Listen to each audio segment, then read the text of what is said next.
Hi, I'm Taylor Owen. From the Globe and Mail, this is Machines Like Us.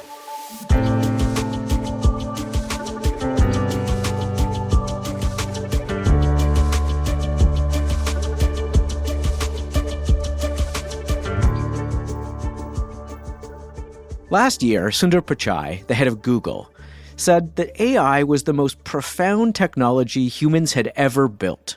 More profound than fire or electricity or anything else we've ever done.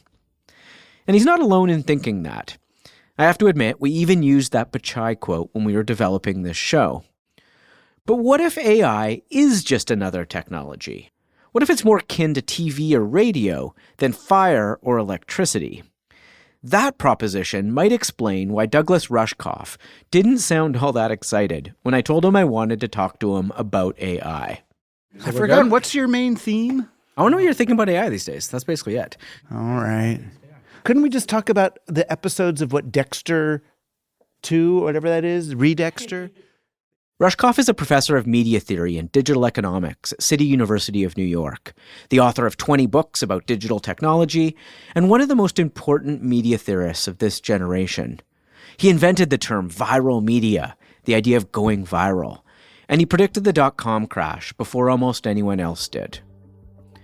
After we got over his initial reluctance to talk about AI, we ended up having this really lively conversation about whether computers will ever be able to create real art, why he thinks raves are technology-enabled political acts, and how AI is transforming our culture, for better and for worse. And running through all of this, the thing running through all of Rushkoff's work, really, is this fervent belief that we need to make tech more human. And in an era of AI, that mission may be harder and more important than ever.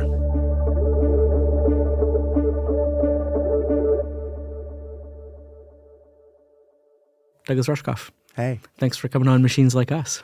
Thanks for having me. Yeah. So you've been talking about Team Human and the sort of tension between humans and technology for the last decade. Yeah. That seems like your project for the last decade. Yeah. It's like fighting for Team Human. Yeah. So how are we doing? Well, now that I'm here, I know that machines like us. So long as they like us. Machines don't like us, but machines don't like anything. They're machines. That's why we call them machines. So where are humans in this right now? How are humans standing up to this onslaught of technologies you've been concerned about for a decade? I mean, I've always looked at these kinds of technology that you're talking about, the sort of the technology onslaught, as just the leading edge of capitalism. You know, technology's fine. It's just sitting there. I love gears. I love wheels.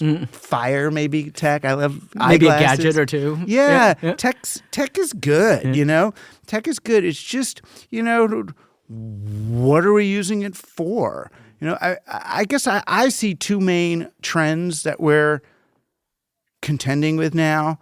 One is sort of a more basic human instinct, looking for safety and insulation and predictability and all. And because of the state of the world? No, it's always humans, okay. Because there's a saber-toothed tiger that's going to jump on you. So what can I do? Oh, let's build a fence. I've invented the fence. Right. I've invented the electric fence. I've invented the shotgun. Just to make the world, or fertilizer, which looked really good at the time, nitrogen, fertilizers and all. Oh, we're going to have predictable yield and harvest and all that. And antibiotics. It's going to save us from that. And then, as you use it, you see, oh, well, I've actually grown some superbugs with the antibiotics. And I've created wars with my fences and my guns. And there's these downsides. But there's this drive for safety. And I think what we're realizing now with tech is that we've kind of reached the point of diminishing returns. At least many of us do. Maybe not the tech bros, but a lot of us. It's like, they're not actually making us more safe. So there's that one. And then there's sort of the onslaught of technology, which is just capitalism, which is just companies trying to grow exponentially by any means necessary. And technology offers a really good set of tools for getting more work, money, attention, anything out of humans in less time. And is AI doing that? So is AI capitalizing on our attention? Or in some ways, AI is sort of pulling people out, or has the potential to pull people out of productivity. Yeah, I mean, in the best of all situations, we look at the surplus of labor as a good thing and not a bad thing. You know, I was on CNN talking about AI, and who is it? Jake Tapper. He asked, well, what about the unemployment problem? And I said, well, unemployment problem? What about the unemployment solution?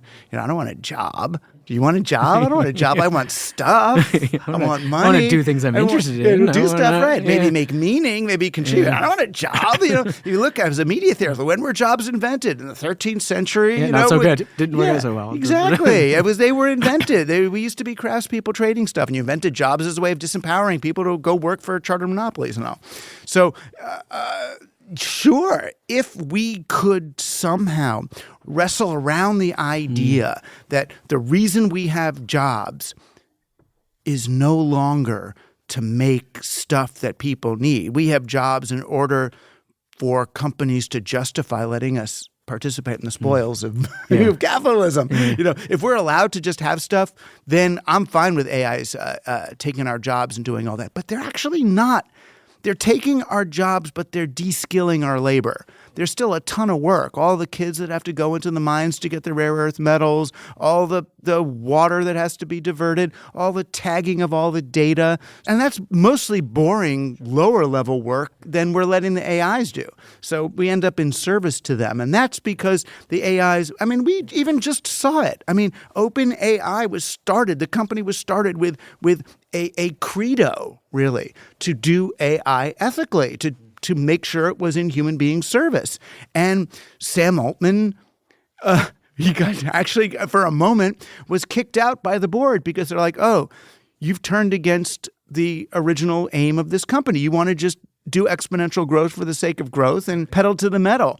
And he fought his way back. You know, it's just like and they're not really a nonprofit anymore. No, I mean, it's like Google. They lost their don't do evil, you know. Of course, that got stricken from the record. Of course. Yeah. So I'm not optimistic about the way we're deploying AI. I feel like we're going to use it the same way we've used every technology before. Do you think so you turn to this sort of discussion of humanity and tech when social media looked like it was pulling something from us and taking, or when did that change happen? And is the AI sort of a continuum of that? Yeah, over the last for decade? me, it was originally 1993.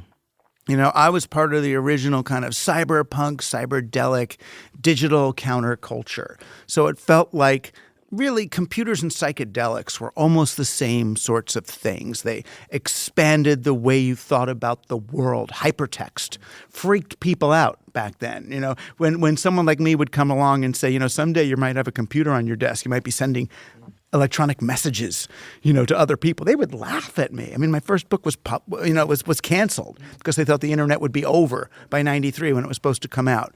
But that countercultural urge for promoting and enhancing collective human creativity kind of got reframed in that year, 93, by Wired magazine, who came and said, you know, we are the magazine of the digital society. And the digital society looks pretty much like Wall Street with neon. Right? You know, those early covers. It's going to be Wall Street with exponential growth.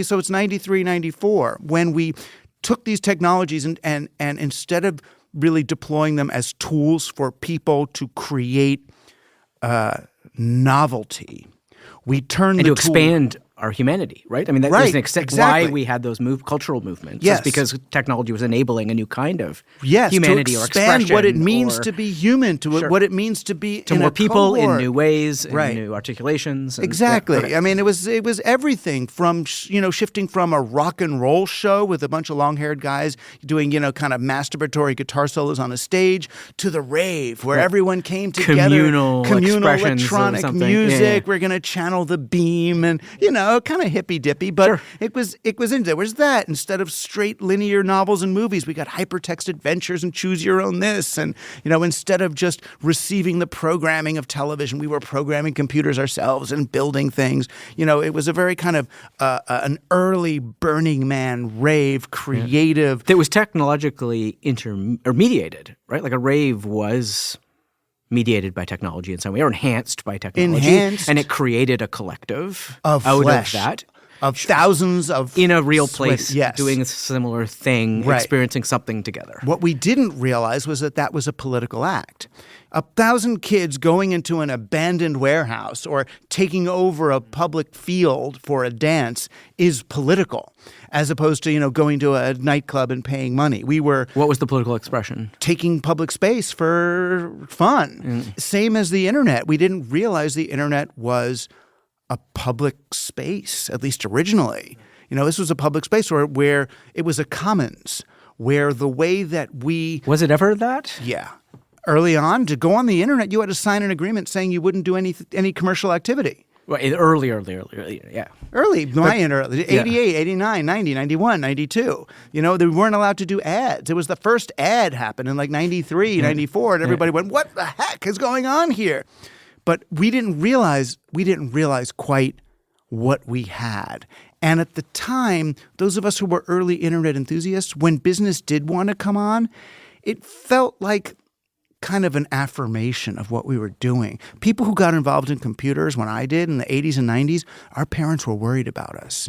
They thought it was like we were saying, you want to be a computer programmer? So you want to play video games for your life? You want to be a Dungeons and Dragons player or you something? Want to break things open and question things? Like it wasn't there was a rebellion to it, right? There was that too.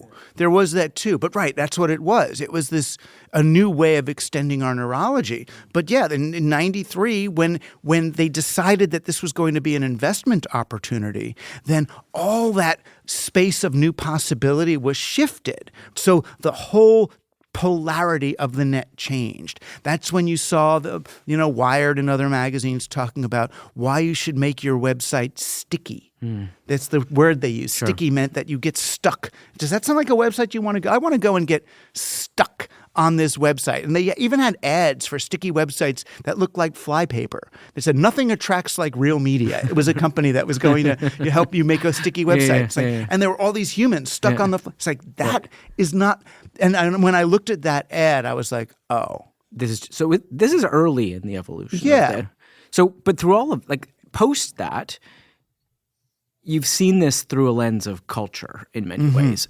So why is culture so important as the lens through which to see the way we interact with technology, or the relationship between technology and power or politics or ideology? Well, it's interesting. Neil Postman, a student of McLuhan or friend of McLuhan, and a friend of mine, a great media theorist who wrote Technopoly and Amusing Ourselves to Death, when he was asked to describe what is media, he says, a medium is the stuff on which culture grows.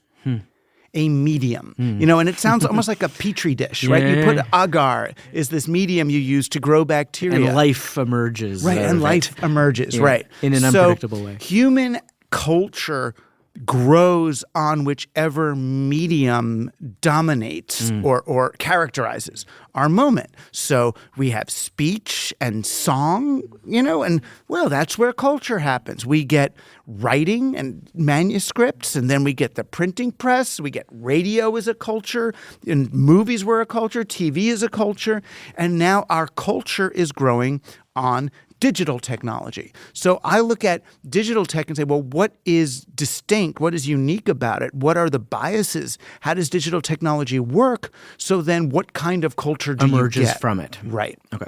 So digital compared to analog, digital is discrete. It's samples. It's right? So what you get on it are a culture of things that are broken up. Fragments. And discrete.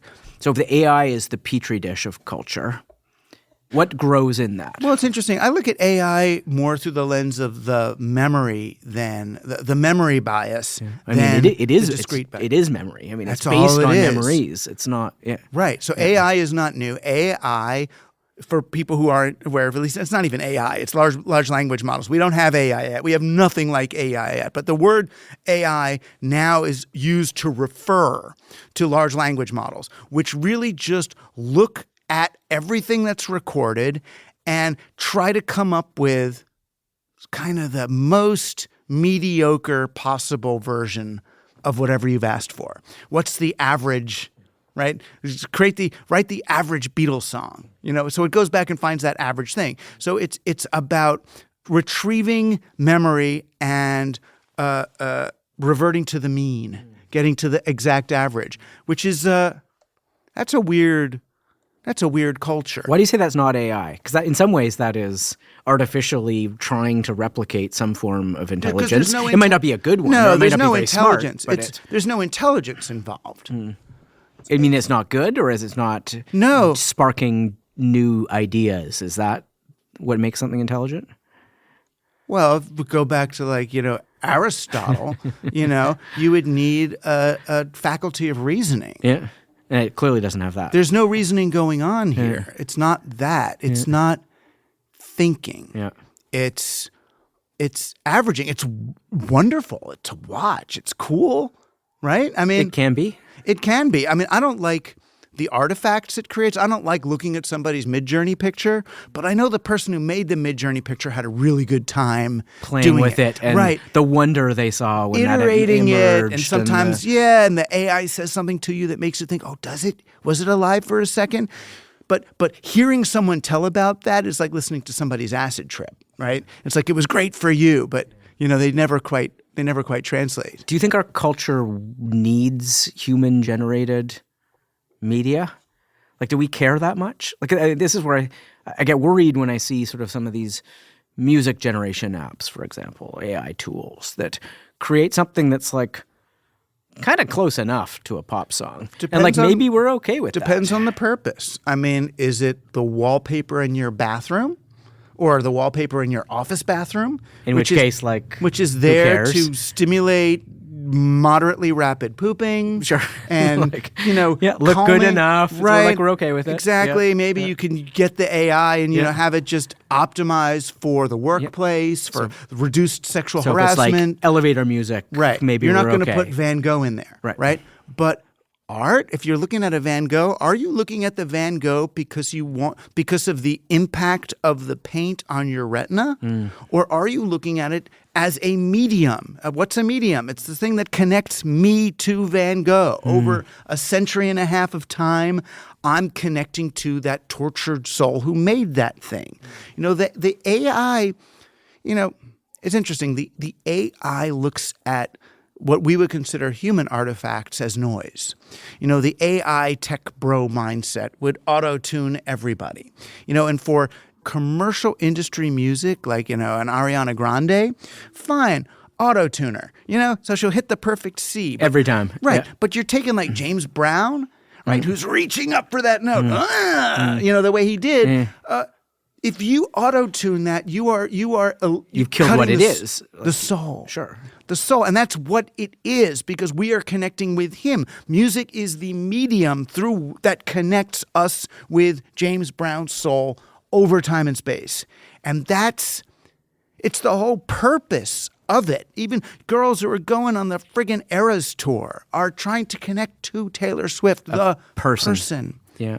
Do you think, as our culture gets flooded with AI-generated stuff, it's going to make people more valuable? Do you think so? Yes. So what does that look like? Are we going to have like organic labels on content like some equivalent of like a verification that this was a human thing and it wasn't touched by AI? Are we going to put sort of a real like genetically modified totally foods no or GMOs, something? right? Like this is like the no AI production of culture. I don't think we'll need to. You think we'll know? Yeah, and also because or we'll sort it out. When we're okay, because Taylor's going to use some AI on her recording, and that doesn't mean it's not her. So the human being using AI as a tool is still interesting. So I think, AI can play a role like that if we've got artists and thinkers and culture makers actually thinking about it and playing with it, as opposed to just corporations using it to, stamp out the human. And if the tools are made through which we interface with AI that allow for that. I mean, that's what I worry about too, is like,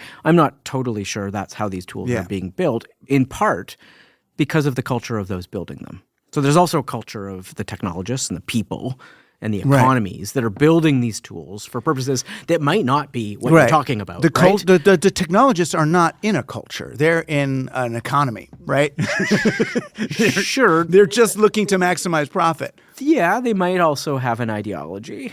Right. And some they of their might have a ideology, worldview that is distinct from their economic pressures. And like I wrote in my last book, the one that's costing me all my speaking gigs, is the ideology that they're coming from is one where they get rid of us.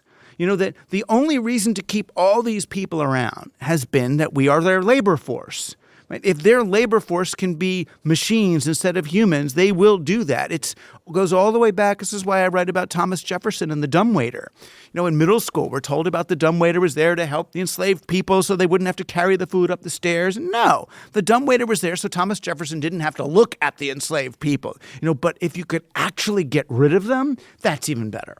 So do you think that's what's driving some of – so what do you – well, step out. What do you make of these people? I mean, you wrote about them in your last book, but people who are building a new set of technologies and companies that are putting pressure on society and humans and changing us in some real ways. And like, what do you make of these people, like the Sam Altmans of the world? The new ones, and I think the old ones too, you know, they've got a different drive, and it's a drive for escape. You know, there's a certain personality type that is really good at kind of a distanced systems thinking, but they are afraid of people. How did you come to know that? I mean, the moment I had that really drove it home was when I thought I was going to be doing this talk for these, you know, wealthy investors, and all they really wanted was advice on their bunkers, their actual doomsday bunker strategies. So they were literally wanting to escape the world that they were. Yeah. And I realized as I was talking to them that this is not a nightmare scenario for them. This is a fantasy. You know, Walking Dead is the positive fantasy for them, not the negative one. What's with that? Why? Like, what's the... This is since Francis Bacon and the invention of empirical science. You know, when Francis Bacon, when was that, 1500? When he was selling the idea of empirical science to the church and the state, he said, empirical science will let us take nature by the forelock, hold her down, and submit her to our will. An unpredictable world, a chaotic world, is scary, you know? Why do you think there's a strand of almost chaotic libertarianism that's inside tech now? I mean, because the politics of tech has evolved from like you said, like a kind of free-spirited libertarian psychedelic movement to now something a little darker, right? Like you say, like there's an escapism to it, but there's also they're almost fostering chaos in a way. Why is that? Where does that come from? Well, it's a might makes right that characterizes both, you know, Musk and Trump. Yeah. You know, and anybody who's made it to the top is going to say that, right? If I have the tanks and the weapons, well, might makes right. You know, it's pretty easy. Part of it happened. I mean, it was our fault as little hippie kids. You know, one of our heroes in the early days of the internet was John Barlow. This guy, he was part of the Electronic Frontier Foundation, the lyricist for the Grateful Dead, our counterculture hero, cowboy guy, writes this thing called Declaration of Independence of Cyberspace. You know, nation states of the world. You know, beware. We don't need you. We're gonna take off the shackles. The people of cyberspace. Yeah, we declare we don't need, and all of us are like, yeah, we don't need you. What we didn't realize is when you get rid of government and regulation, you create free reign for the corporations. It's like you get rid of all the bacteria and the fungus grows, right? You know, you got to have them in balance. So we actually, by getting rid of government and seeing government and regulation rather than as the stewards of the internet. They gave us the internet. They built the internet. We got rid of them because they're uncool and they're military and they're regulating us. And we gave free rein to these companies. And that's really what led to this California ideology, as Richard Barbrook called it, or the mindset, as I call it, which is that the markets can cure everything. This was Wired Magazine's credo. They said, open is good, closed is bad, tattoo it to your forehead. And they meant, on one sense, open technology, but really what they meant was open markets. The markets should be open to everything. Just go. No local regulation. You can't stop Uber from being the dominant cab company in your town. That would just be against the religion of the net. And it's a world where a half a dozen companies globally, planetary companies, control everything. Some form of AI, control a lot through some form of AI. Right. Is that just the natural continuum of what you've been talking about? In some ways, yes, because we're living in a society that was forged by British East India Trading Company, right? By the chartered monopolies that were invented in the 12th and 13th century. It's ingrained for us to aspire to that. Right, in some way. and that's the way it goes. But it's also really specific to AI because, like we said before, if AI is an averaging machine, right? AI is going to find the exact mediocre thing. Then every company, every industry that uses AI is going to commodify its own products. Can't help it, right? Everything's going to become a commodity because there's no more competition. Everybody's using the same AI, basically, the same technology. It's ingesting the same things being created by the same. So there's a feedback loop there, right? That might have a natural. Right, but that feedback loop then of everything being the same, of everything being mediocre, then it requires the only way a business can succeed then is by being a monopoly. There's no other choice.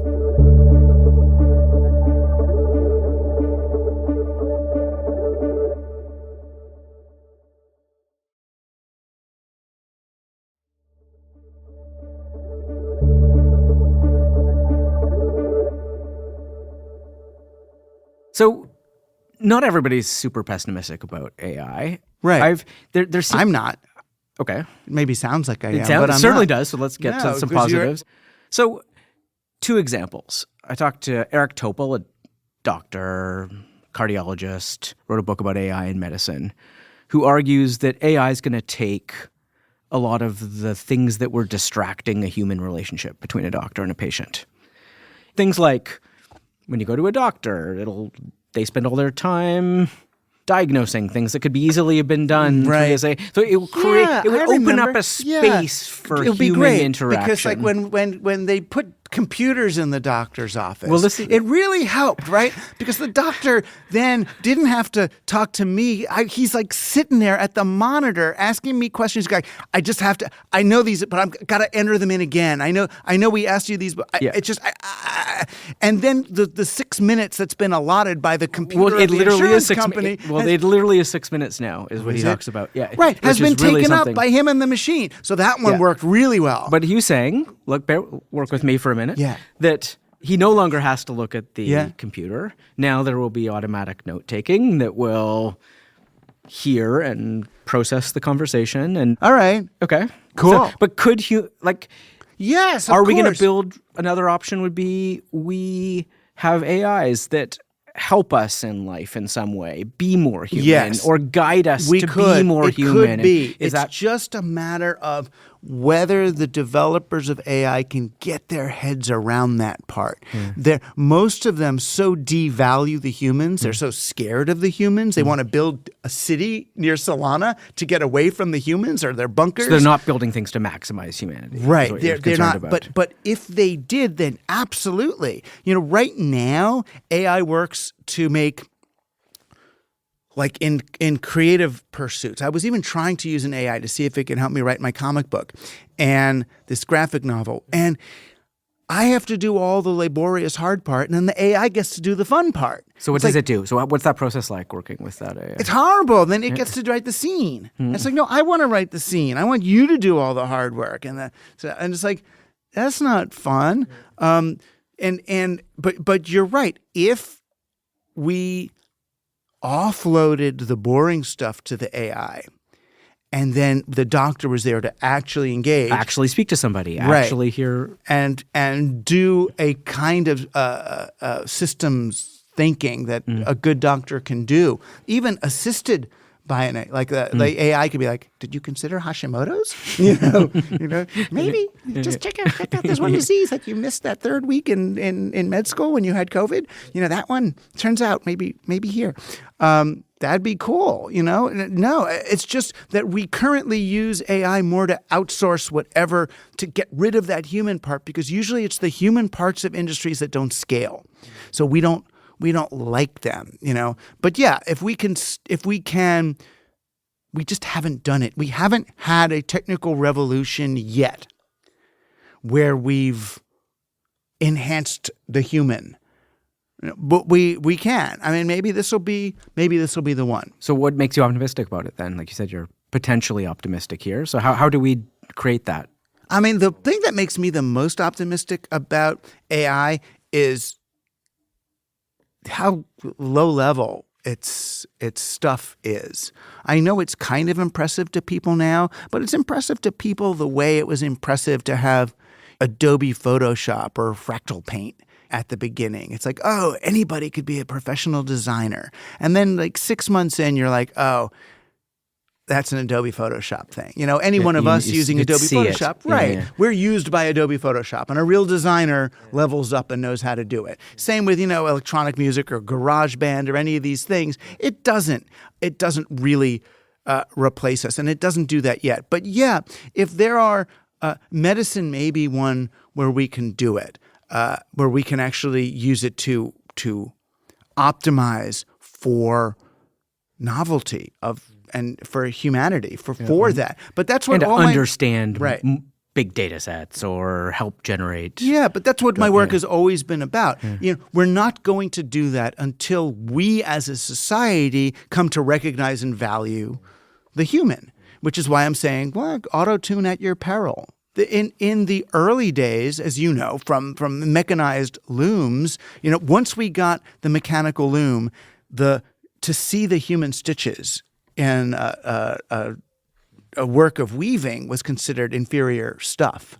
Now you pay more to get a sweater that has human-made knots, underneath the yarn, and I think that can come back. So one thing I've struggled with watching this latest phase is how to separate the unbelievable hype cycles that are around AI at the moment from what do seem like some meaningful advances. It's really hard. You've been at this business for longer than I have. How do you decipher these things when you look at a new technology thrust on society, driven by all sorts of economic incentives that create hype, and yet also some meaningful changes, like in previous technological iterations? How do you navigate that? Or how do we, as people living through it, navigate it? The way I generally try to distinguish between a hype cycle and reality is I look at technologically, is this enhancing human beings' ability to create and exchange value? And right now, sum total, I don't see AI in the creative fields doing that. But yeah, I'd love to have some AIs at Boeing looking at their production process and see why are things falling off the planes. I'd love them to have it in the operating room, just watching and maybe whispering little things into, I don't want people in Google Glass, but having a Google earplug maybe, like a producer on a TV show talking to the anchor saying, why don't you ask him about this? So how do we tweak the incentives to allow for that kind of creation from technology? Because if it is just sort of a capitalist driver that's motivating a small number of people to build something that subjugates humanity, blah, blah, blah, blah, blah, how do we tweak that? Well, for me, tweaking the incentives, I tried to do it actually at, what's that school there's a business school in Toronto. Is it Rothman? Yeah. Rotman. I went there, Rotman, and I did this talk that I started with how many people in this room, by show of hands, how many people in this room would be satisfied making $50 million in your career? No one raised their hand, right? Because they were all taught to go for the home run. So the tweak that I can think of is trying to get tech bro, businessy people to feel safe with $50 million. To say, can you stop? If you stop at 50 million, you're going to have so many more possibilities available to you. And I promise 50 million is going to be enough. You're going to be okay. You're going to be okay with 50 million. Really. You really are. Because then, when you look at like Mark Zuckerberg or someone saying, I'm going to give back 90% of my money, 90% of my $20 billion or $50 billion, it's like, what if you had been 90% less extractive with Facebook? It might actually be good for people. It's possible. Yeah. Do you still believe in the power of tech to enhance humanity? I mean, I feel like that was such a big strain in your work for so long. This is possible, that these things, we can coexist with technology, and technology can maximize our expression and our humanity. Do you still believe that? I've always believed it. It's always possible. In my very first book on technology, which was Siberia, the one I wrote in like 92, 93, people are saying, oh, you're so optimistic. They look back at it and it's like, no, that book at the end, I say, there is a window of opportunity right now to steer this towards human, creative, social ends. And if we don't, by golly, there are people who, the same people who've turned every other one towards anti-human ends are going to take this without us. Power abhors a vacuum. Yeah.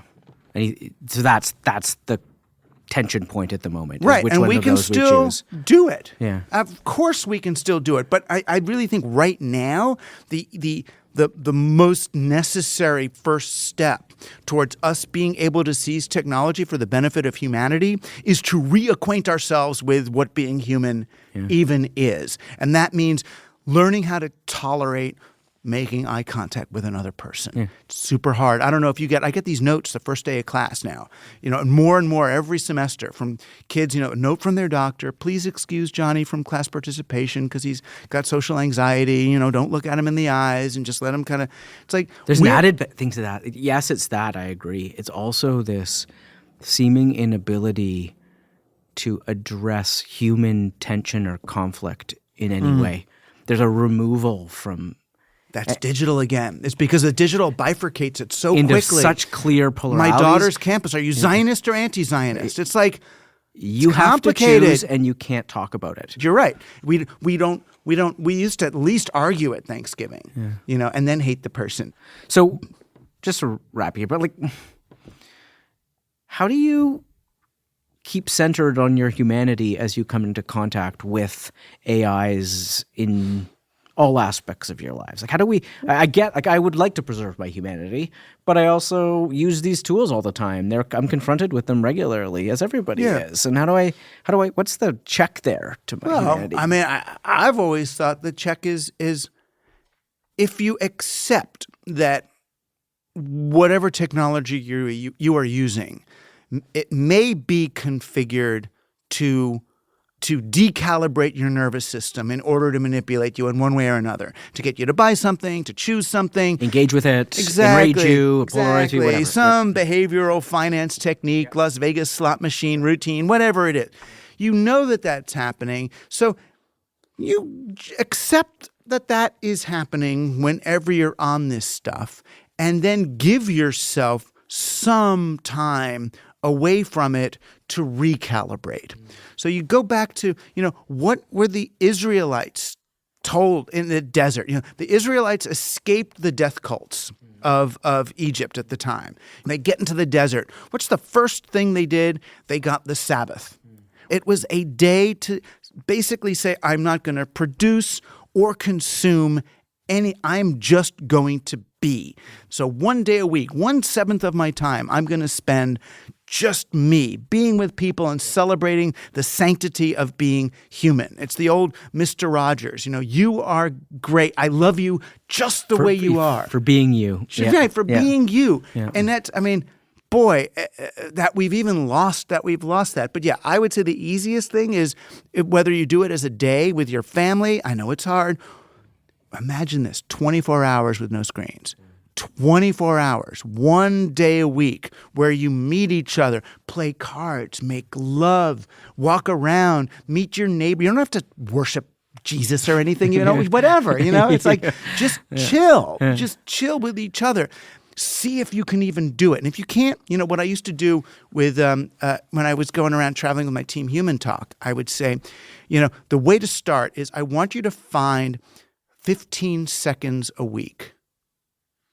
15 seconds where you can be with another person, look in their eyes, and breathe. You should be able to get 2 full inhale, exhale cycles, 2 Sharing full breaths. a space and a moment. Look at someone for 2 breaths. If you can tolerate 15 seconds, and that is enough to recalibrate your nervous system.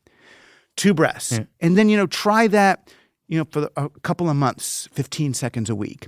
Then see if you can move up to 30 seconds to be with a person for 30 seconds or a minute. If you got a minute, you can almost start to make out or something with that person. Play cards if you can. Canasta, whatever it is. It resets you, it recalibrates you. Meet your neighbors, borrow stuff. The story I've been telling is when I had to hang a graduation picture of my daughter, and I needed a drill. And like any American, I thought, I'm going to go to Home Depot, get a minimum viable product drill, use it once, keep it in the garage, it's never going to work again. Yeah. Or I could walk down the street to Bob's house, knock on his door and say, Bob, can I borrow your drill? How hard is that, right? Because if I borrow Bob's drill, now he might want something from me. He knows I'm a nerd. I could teach algebra to his daughter before her regents, or he's going to want to come over for barbecue. And all of a sudden you have a relationship. Oh, no. Right. And you're in a community. And we all stuff. Sooner or later they're going to be over, singing Christmas carols, And it's like, but that used to be what we wanted. It was neighbors and fun and friends and all that. And it's been so worn out of us. But I think it's that easy. And when you are calibrated, when you are social, then you look at AI from a different perspective, right? It's not about how can I get rid of as many people as possible in my life, but how can I enhance, my relationships and everything about my world. I mean, I got to say, I saw the path to keeping that humanity in the couple of previous times we've spoken about your Team Human mission. But those were with technologies that seem almost quaint to me compared to what we're going through now. I really am, and maybe tell me I'm wrong here, but it feels to me like what we're about to go through with AI makes your mission and mandate and call exponentially harder. Yeah, I mean, I don't yet experience AI as a game-changing leap. For me, AI still feels like an extension of Google. It's like Google gave us the ability to search for anything and get an answer. And AI kind of puts those Google search results together into a coherent thing for us. Although it turns out worse than the original Google search does in some cases. When you usually. But it's hallucinating or doing whatever they call it. But it's trying. Sure. It's trying. And let's say it got good. Yeah. That would be, and I've seen it do some interesting things. Netflix wants to use it to, instead of watching subtitles, they can change the mouths on actors so it looks like they're saying where. That'll be cool. And the sort of the things that you're talking about, the for doctors to use it, or drones, to go. That'll be great. Let's not go there. What are you gonna, So you're telling me to lighten up and that humans have a shot here. I'm telling you that tensing up won't necessarily help us through this strange attractor, right? That what we want to do is build our rapport with other people, keep your feet on the ground as much as possible, and then slowly learn to trust your intuition as you move. How does this make me feel? Yeah. What is this doing to me as a human? Right. Right. Is it enhancing my agency? Do I have real choice here? Yeah. Or are they limiting my choices to a certain palette? Is this a snap to grid, as we used to call it, or do I have free range here? Well, look, thanks again for talking. Thank you. Thanks for what you awesome. do. No, likewise. Right. Yeah. Technology likes me. Does it? It does. Does it? It does. I know the AI guys are really scared for me. This one guy, I met him at a party. He's like, Rushkoff, I can't believe what you wrote about AI. Aren't you scared? Like, of what? He goes, well, when AI is in charge, they're going to see what you wrote. And come for you. And he's like, I don't write anything at all online about AI. And I'm like, well, don't you think the AIs are going to be smart enough to know what you would have written? Exactly.